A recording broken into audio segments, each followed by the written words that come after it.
Have you had a Hershey's chocolate bar lately? I learned something in this book, No Happy Cows by John Robbins.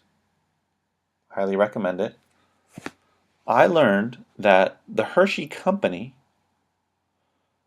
is has been for a long time and is still purchasing cocoa beans from the Ivory Coast where child labor or child slavery, slave labor, is widely used.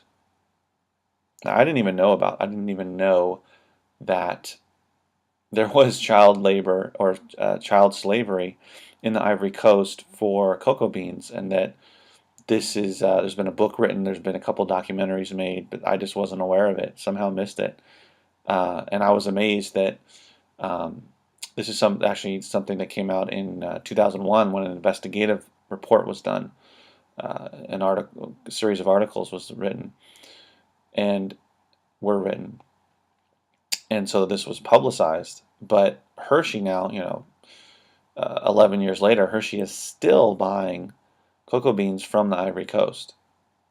There's even a website which I'll put below in the description where you can sign a petition asking that the Hershey Company become or utilize fair trade labeling, which essentially says that their products are fair trade, which refers to um, it's the term used to describe and label chocolate that is slave and child labor free, among a few other things as well. And they have yet to embrace that. They're the only major chocolate brand that has not embraced it. Um, Cadbury, even Ben and Jerry's, uh, and some of the other just chocolate companies, and many smaller chocolate companies as well. And if it's organic, apparently, if the chocolate's organic, it's there's no connection to child labor or child slavery, right? Because these young kids are being purchased from their family in other countries and brought to the Ivory Coast where they are put to work and not paid, not paid. So it's really a scathing, rightfully so, indictment of the Hershey Company. And I went to the website, which is in the description below, where they signed the petition, and there was a statement or a link there saying that Hershey had made a statement back in October of this year, of 2012, saying that they're going to start by 2020.